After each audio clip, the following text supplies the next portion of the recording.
এই Russell viper 100 বছর আগেই কিন্তু বাংলাদেশ থেকে প্রায় বিলুপ্ত হয়ে গেছিল। এটা সাহারা মরুভূমিতে পাওয়া যেত, আরব বিশ্বের বিভিন্ন দেশে পাওয়া যেত। বাংলাদেশে কিভাবে আসলে এই সাপটা? সাপে কামড়াইলে বাংলাদেশে আমরা কিছু ভুল বা কুসংস্কার কাজ করে থাকি। আর কিছু সাপ আছে, আপনি জানেন কিনা, সারা পৃথিবীতে যত ধরনের সাপ আছে 80% সাপ যাদের বিষ নাই, মানুষকে কামড়াইলে মানুষের শারীরিক কোনো ক্ষতি হয় না। এবং সাপের একটা নেচার আছে, কিন্তু আপনি যতক্ষণ পর্যন্ত তার খোঁচাখুচি না করবেন ততক্ষণ পর্যন্ত কিন্তু কামড়ায় না। খেয়াল করে দেখেন, ধরেন আপনার পাশ দিয়ে চলে যাচ্ছে, আপনাকে প্রথমে কিন্তু ছোবল মারে না, এটা সাপের একটা বৈশিষ্ট্য। কিন্তু এই রাসেল ভাইপার বাংলাদেশে যেটা ছড়িয়ে পড়েছে, সাপের ব্যাপারে কিন্তু হাদিস আছে একাধিক।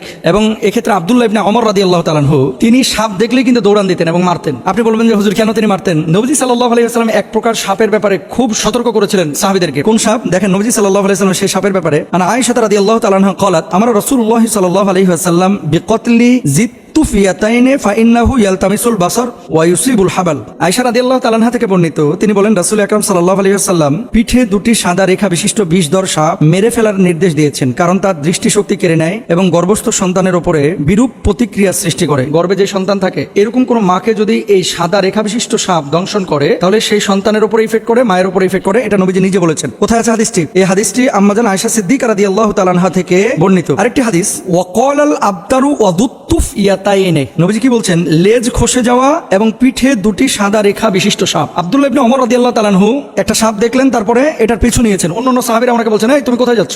এই যে সাপ, নবীজি সাল্লাল্লাহু আলাইহি ওয়াসাল্লাম তো সাপ দেখলে মেরে ফেলতে বলেছেন, এজন্য আমি মারার জন্য যাচ্ছি। তো সাহাবীরা বললেন, তুমি কি শোনো নাই যে ঘরে এবং ঘরের বাইরে যে সমস্ত সাপগুলা মানুষের আশপাশে থাকে, এই সাপগুলো তোমাকে দংশন না করলে, তোমার ক্ষতির কারণ না হলে তুমি তাকে হত্যা করতে পারবে না। এটা নবীজি নিজেই নিষেধ করেছেন। তাহলে কি এখান থেকে বোঝা যায় যে যেই সাপটা আপনার শরীরের জন্য ক্ষতিকর, আপনার জীবন বিনাশ করবে, সেই সাপকে আপনার হত্যা করতে হবে। আর কিছু সাপ আছে, আপনি জানেন কিনা, সারা পৃথিবীতে যত ধরনের সাপ আছে 80% সাপ যাদের বিষ নাই, মানুষকে কামড়াইলে এই মানুষের শারীরিক কোনো ক্ষতি হয় না। এবং সাপের একটা নেচার আছে, কিন্তু আপনি যতক্ষণ পর্যন্ত তার খোঁচাখুচি না করবেন ততক্ষণ পর্যন্ত কিন্তু কামড়ায় না। খেয়াল করে দেখেন, ধরেন আপনার পাশ দিয়ে চলে যাচ্ছে, আপনাকে প্রথমে কিন্তু ছোবল মারে না, এটা সাপের একটা বৈশিষ্ট্য। কিন্তু এই রাসেল ভাইপার বাংলাদেশে যেটা ছড়িয়ে পড়েছে, এই রাসেল ভাইপার 100 বছর আগেই কিন্তু বাংলাদেশ থেকে প্রায় বিলুপ্ত হয়ে গেছিল। এটা সাহারা মরুভূমিতে পাওয়া যেত, আরব বিশ্বের বিভিন্ন দেশে পাওয়া যেত। বাংলাদেশে কিভাবে আসলে এই সাপটা? এখন আমরা জানি না যে এটা কারো ষড়যন্ত্র কিনা বাংলাদেশের কৃষিখাত ধ্বংস করার জন্য। এই রাসেল ভাইপার ছাড়িয়ে দিলে কৃষকরা ভয়ে মাঠে যাবে না, ধান কাটতে পারবে না বা জঙ্গলে যাবে না, কারণ এটার ইফেক্ট কিন্তু কৃষিখাতে অবশ্যই করবে।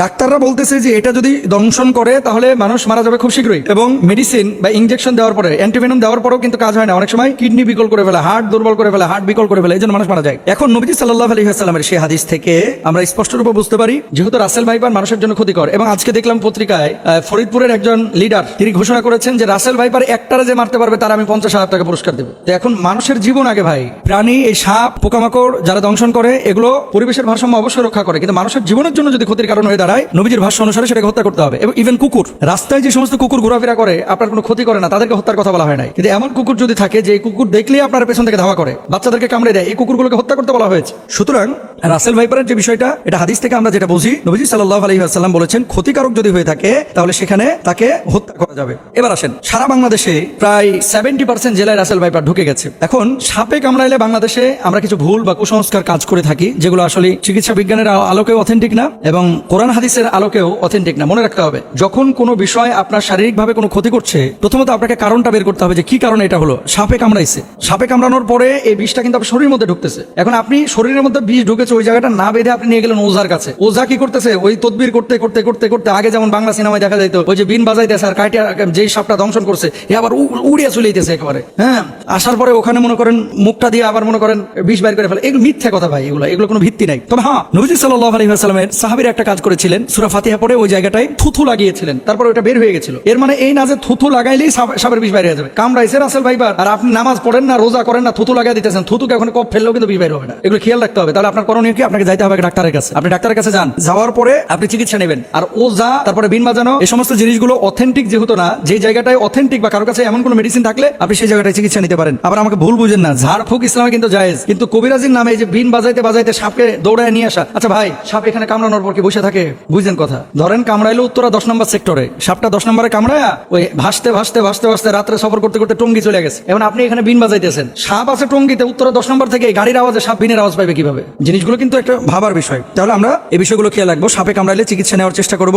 সাপে কামড়ানো জায়গায় তৎক্ষণাৎ পরিষ্কার করে ব্যান্ডেজ বা সুতির কাপড় দিয়ে ঢেকে দিব, এটা ডাক্তাররা বলছেন, এবং সেই জায়গাটায় রশি দিয়ে হালকা করে বেঁধে দিবেন যাতে করে বিষটা উপরে যাইতে না পারে। মনে রাখবেন, আপনি পানির মধ্যে পা দিয়ে রেখেছেন, পানিতে থাকা কোনো সাপ যদি পায়ের উপরে কামড় দেয়, এটা খুব মনোযোগ দিয়ে শুনবেন। আপনি পানিতে আছেন, ঠিক সেই সময় সাপ আপনার পায়ে কামড় দিয়েছে, আপনি নিশ্চিত থাকবেন যে আপনার শরীরে বিষ ঢুকবে না। কেন বলেন তো?